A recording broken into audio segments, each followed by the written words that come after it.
Irma Grese, the beautiful beast. She was 22 years old when they hanged her. She was the youngest woman to die judicially under British law in the 20th century. Her final word was "Schnell," quick. The night before her execution, she sang Nazi songs in her cell. Her name was Irma Grese. She was only 18 years old when she began her service at the women's concentration camp Ravensbrück in July 1942. By the time British forces liberated Bergen-Belsen in April 1945, she had become infamous as one of the most brutal concentration camp guards in the Nazi system. Prisoners and the press called her the blonde bitch of Belsen, the hyena of Auschwitz, and the beautiful beast. This is the story of how an ordinary German farm girl became a monster, how someone barely old enough to vote committed crimes so heinous that survivors testified she killed at least 30 people per day, and how a young woman who spent hours styling her hair and wearing expensive perfume used those same hands to beat prisoners to death. Irma Grese's story forces us to confront uncomfortable truths about youth, indoctrination, cruelty, and the capacity for evil that can exist in anyone, even someone who looks like the girl next door. The ordinary girl. Irma Ilse Ida Grese was born on October 7, 1923, in the small village of Rechen in the Mecklenburg region of northern Germany. It was a rural agricultural area, beautiful and quiet. Her father, Alfred, was a farmer. Her mother was Bertha. Her sister described her as a shy and meek child who would often avoid conflict instead of starting it. Nothing about young Irma suggested she would become one of history's most notorious war criminals. She seemed ordinary, unremarkable, perhaps even timid, but her childhood was troubled. When Irma was 13, her mother committed suicide. The reasons remain unclear, but the impact on Irma was profound. She was left to be raised by her father, who would later remarry.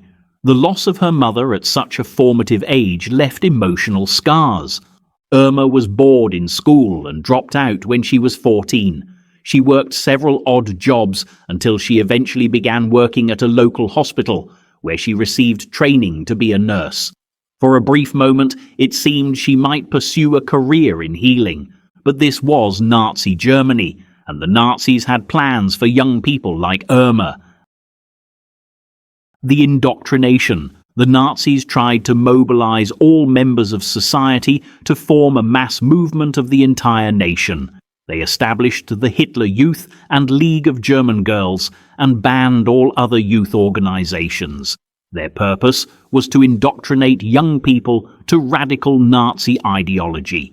Irma joined the League of German Girls. She attended Nazi party rallies with their grand spectacles, martial displays, and relentless propaganda about racial purity and German superiority.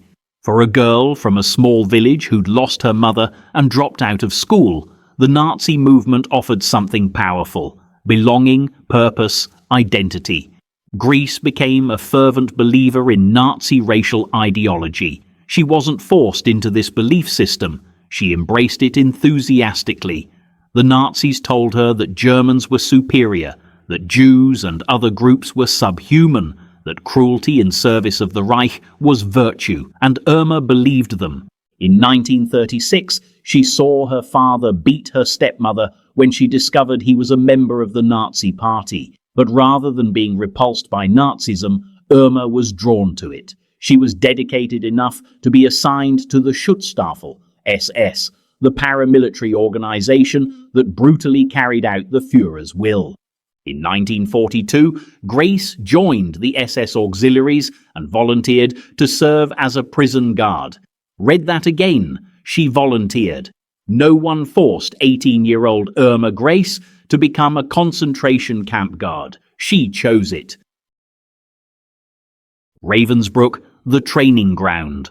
That summer, she was posted to the Ravensbrück concentration camp for training with other females and soon became a supervisor. Ravensbrück was the Nazis' main concentration camp for women, located not far from her home village. Here, Irma learned how to be a guard. She learned to view prisoners not as human beings, but as numbers, as subhumans, as problems to be managed. She learned that cruelty was expected, that kindness was weakness, that showing mercy could get you dismissed.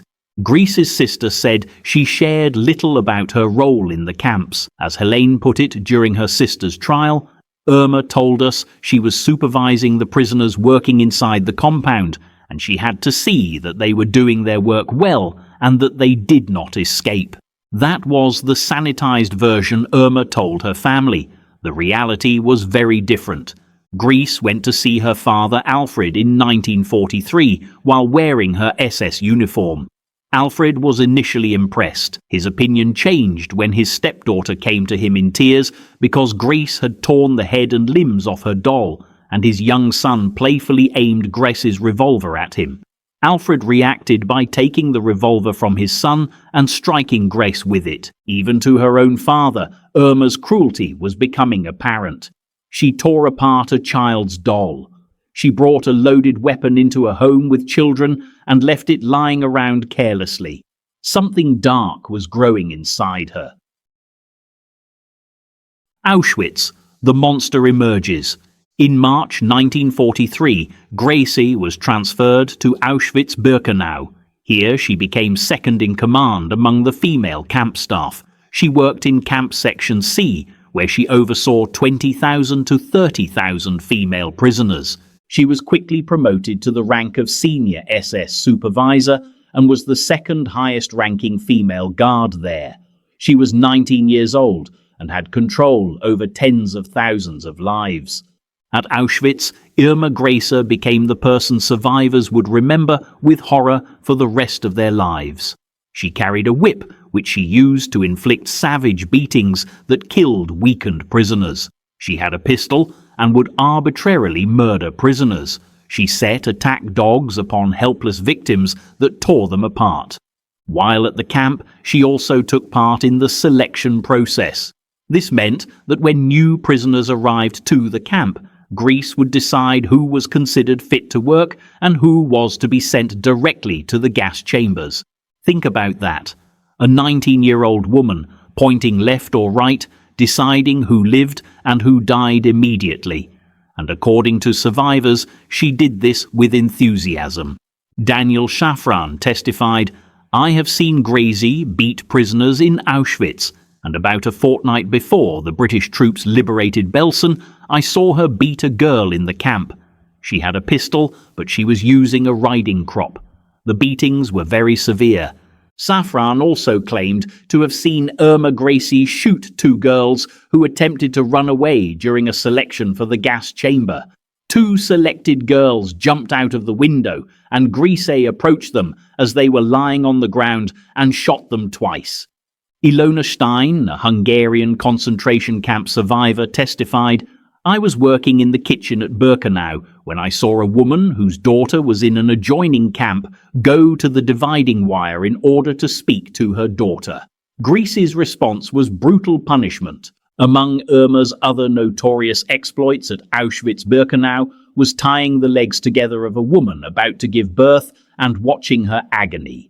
Fania Fenelon, a member of Auschwitz's women's inmate orchestra, wrote, "The women had learned to dread the penalty of her attentions, the least of which meant a whiplash on the nipple." Gisela Perl, inmate and women's doctor at Auschwitz, discusses in her book how women developed infections in their breasts from these injuries, and Grese would require operations on them with an unsterilized knife and no anesthesia. Per various recollections of survivors, she's said to have killed at least 30 people per day. The beautiful beast. What made Irma Grese particularly disturbing was the contrast between her appearance and her actions. She had natural blonde hair and blue eyes and wore expertly tailored uniforms. She was fond of many rare and expensive perfumes, which she wore. Spending hours styling her hair, prisoners dubbed her the beautiful beast, the blonde angel, and the blonde angel of hell. She looked like the Nazi propaganda ideal, young, blonde, beautiful, Aryan. and she used that beauty as another weapon. She would appear immaculate and composed while committing acts of horrific violence. The contrast was psychologically devastating to prisoners who couldn't reconcile the appearance of a pretty young woman with the monster she was. Grese was also reputed to be taking lovers from the male and female populace of Birkenau. She was alleged to have had affairs with the infamous Dr. Joseph Mengele, as well as Joseph Kramer, the commandant of Birkenau and later Bergen-Belsen. But Grese is also known to have truly loved an SS man near her age. She fell in love with Unterscharführer Franz Wolfgang Hatzinger, the chief engineer of the Auschwitz construction department. During the Belsen trial, another guard testified that Grese and Hatzinger were very close and regularly sneaked off secretly to have sex. So Irma Grese was capable of love, of romantic attachment, of human connection, just not with the prisoners she saw as subhuman. To her boyfriend and fellow SS members, she was a person. To the prisoners under her control, she was a demon. Bergen-Belsen, the final horror. Grese's final assignment was to Bergen-Belsen in early March 1945. She wanted to stay with her lover Hatzinger, whom she affectionately referred to as Hatchie. She repeated the torturous and sadistic acts she committed at Birkenau in Bergen-Belsen. At Belsen, she was known to make prisoners kneel for long periods of time. Prisoners also had to hold heavy rocks over their heads during long roll calls. They were also often forced to stand for hours in snow, ice and rain from 3 a.m. to 9 a.m. If someone did not stand up straight, she would beat the prisoner with a rubber truncheon until the prisoner was unconscious. Although her time working at the camp was only in those last few weeks, she was so cruel that the prisoners dubbed her the Beast of Belsen. By April 1945, Bergen-Belsen had descended into absolute hell. Thousands were dying of typhus, starvation, and disease. Bodies lay unburied. The camp was beyond capacity. It was chaos and death. Hatzinger died of typhus on April 23, 1945. The man Irma loved was dead. Days later, her world would collapse completely. The liberation. British forces liberated Bergen-Belsen on April 15, 1945. Thousands of bodies lay unburied around the camp, and some 60,000 starving and mortally ill people were packed together without food, water, or basic sanitation. Grese and some other high-ranking SS officers chose to remain at the camp while the commandant issued the official call to surrender. Grese was said to have appeared arrogant when the British arrived and became hostile when she attempted to attack a British officer who entered one of the huts, causing her to be immediately restrained. Even in defeat, Irma showed no remorse, no fear, no understanding of what she'd done. She was arrested and imprisoned for interrogation. The trial. Grese's trial in Lüneburg began on September 17, 1945, alongside 44 other defendants. The defendants included Belsen Commandant Joseph Kramer, known as the Beast of Belsen, SS Dr. Fritz Klein, and Irma Grese. All 45 pleaded not guilty. Each defendant was issued a paper placard with a number to wear during the trial. Grese was number 9. Even during her trial, Grese generated the most attention because of her beauty and rumours of her monstrous crimes. She was even concerned about her appearance during her trial. She was known to carry a comb to fix her hair during her court adjournments, supposedly to keep up appearances for Hatzinger, even though she knew he had already died by this time. She retained her calm, unrepentant attitude throughout the trial. Even when films and pictures were shown of the decomposing corpses taken after the liberations of Auschwitz and Belsen, Grese remained impassive and seemed unaffected by them emotionally. Nor was she affected by survivors' testimony against her.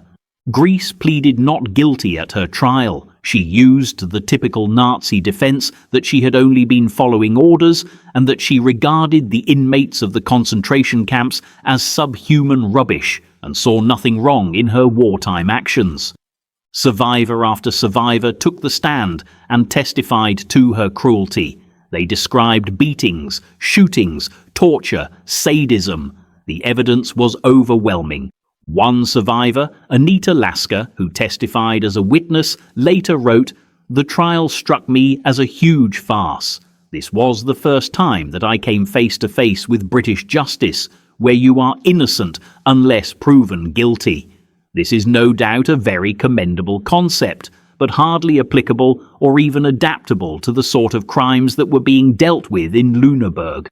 Grese was found guilty of both war crime charges on day 54 of the Belsen Trial.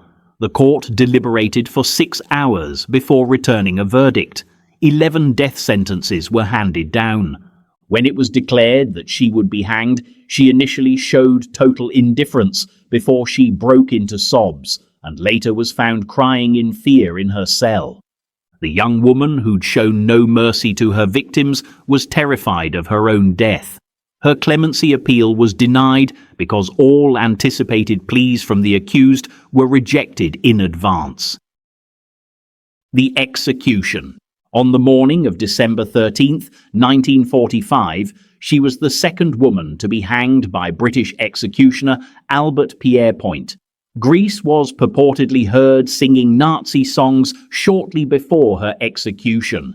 Albert Pierrepoint described the execution in his memoirs. He called her name. She stepped out of her cell. He had to pinion her in the corridor because the cell was too small. They walked to the execution chamber. Her final word was "Schnell," quick. Another source claims she had to be dragged kicking to the gallows. At 10:38 a.m., Irma Grese was hanged. She was 22 years old, the youngest woman executed under British law in the 20th century.